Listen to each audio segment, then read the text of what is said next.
معذرت کے ساتھ مگر دکھ والی بات ہے جو NSA دوول صاحب جو ہیں وہ کہہ رہے ہیں کہ جو پرپیٹیٹرز آف ٹیررزم ہیں ان کے ساتھ افیکٹولی اینڈ ایکسپیڈیشیسلی ان کو ڈیل کیا جائے، اور پرٹیکولرلی کراس بارڈر ٹیررزم۔ ملک جو ہے وہ آپ کو پتہ ہے کہ اس وقت نازک دور سے گزر ہے، معاشی حالات ٹھیک نہیں ہے، خزانہ خالی ہے، حکومت قرض لے کر تنخواہیں دے رہی ہے۔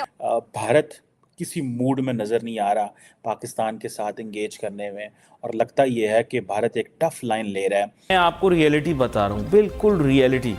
ملکی حالات بہت زیادہ سنگین ہیں، بہت زیادہ گھمبیر ہیں۔ پتہ نہیں کہ کیسا نازک دور ہے کہ ختم ہونے کا نام ہی نہیں لیتا ہے، جوان بوڑھے ہو گئے ہیں لیکن ملکی مسائل ختم نہیں ہوئے۔ ملک کا دیوالیہ نکل چکا ہے، اور اسی کے ساتھ سرحد کے اس پار کا وزیر اعظم کہہ رہا ہے آواز آ رہی ہے، ہم تک آپ کے رونے کی آواز پہنچ رہی ہے۔ پہلے صرف پیٹرول بم تھا، مگر اب خبر یہاں تک ہے کہ حکومت نے قرض لینے کے لیے IMF کو یقین دہانی بھی کروا دی ہے کہ وہ گیس کے ٹیرف بھی بڑھائے گی۔ لیکن بھارت نے دے اسمارٹ پیپل، اکانومی 8.4% پہ جا رہی ہے اور انہوں نے اس کی ضرورت نہیں سمجھی۔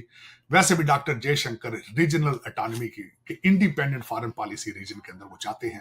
حکومت کی IMF کو یقین دہانی، عوام کے لیے ریلیف نہیں، پریشانی ہی پریشانی۔ NSA دوول صاحب جو ہیں ان کی جو لینگویج ہے، میں اس کو اگر آپ کے سامنے ایکسپلین کروں، وہ لینگویج ہے جو کہ ڈائریکٹلی یہ جو SCO کی سیٹنگ ہے، اس میں آپ بائی لیٹرل کسی کو نہیں کر سکتے، آپ نے ایک ملٹی لیٹرل ارینجمنٹ ہے، and you have to address the challenges which are for every country.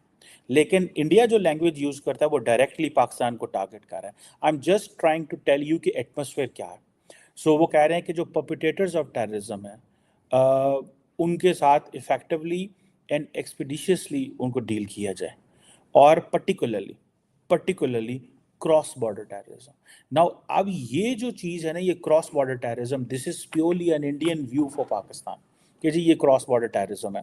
India نے اتنا اس پہ اتنا بولا کہ ناؤ انہوں نے اس کو ڈینوٹ کر دیا، ٹھیک ہے جی۔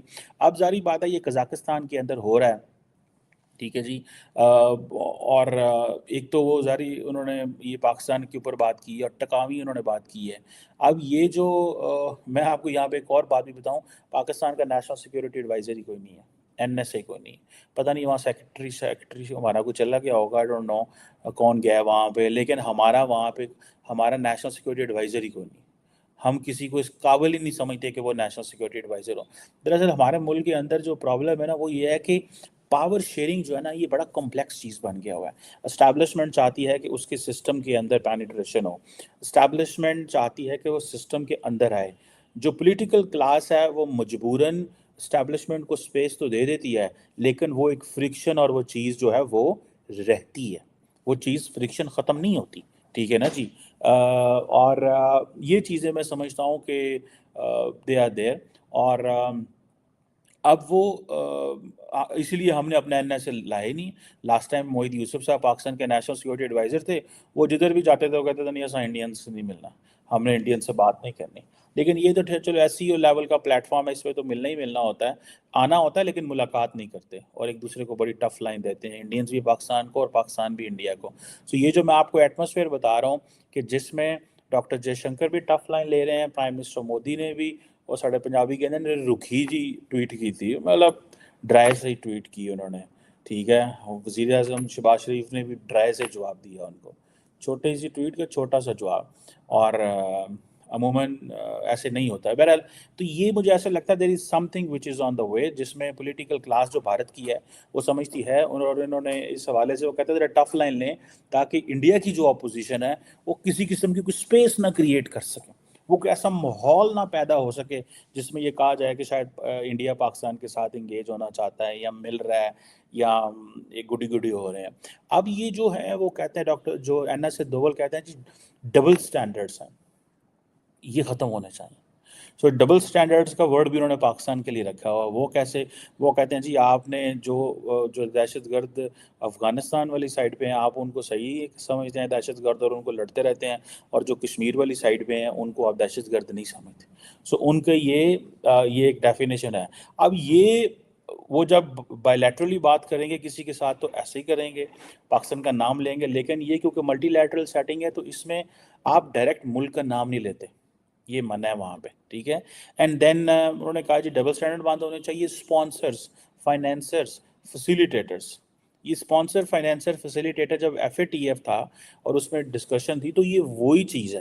اور انڈیا آپ کو پتہ ہے ایک بڑی ٹف لائن لیتا تھا اس میں FATF کے اندر بھی, just to give a message to Pakistan کہ بھائی یہ نہیں ہونا چاہیے. اینڈ دین اگر آپ اسے تھوڑا سا آگے جائیں تو آپ کو یہ بھی پتہ چلے گا کہ ڈاکٹر جو کیا نام ہے ان کا, NSA دوول صاحب جو ہیں, وہ یہاں پہ نہیں رکے. انہوں نے کہا جی کہ یہ جو بہت سارے ایسے ٹیررسٹ گروپس ہیں جو کہ SCO ریجن میں آپریٹ کر رہے ہیں, ٹھیک ہے جی. سو SCO میں آپ کے سارے سینٹرل ایشیا بھی ہے, پاکستان بھی ہے, ایران بھی ہے, اس میں اور بھی جو سیٹنگ میں ممالک ہیں, تو وہ کہتے ہیں جی کہ یہ SCO جو ریجن میں آپریٹ کر رہے ہیں. پتہ نہیں کہ کیسا نازک دور ہے کہ ختم ہونے کا نام ہی نہیں لیتا ہے.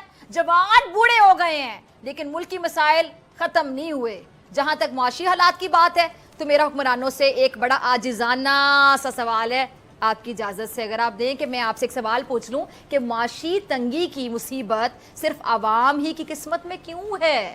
حکمران خاندانوں کو اگر دیکھیں تو الحمدللہ میں کہہ دیتی ہوں کہ نظر نہ لگے, برکتیں ہی برکتیں ہیں.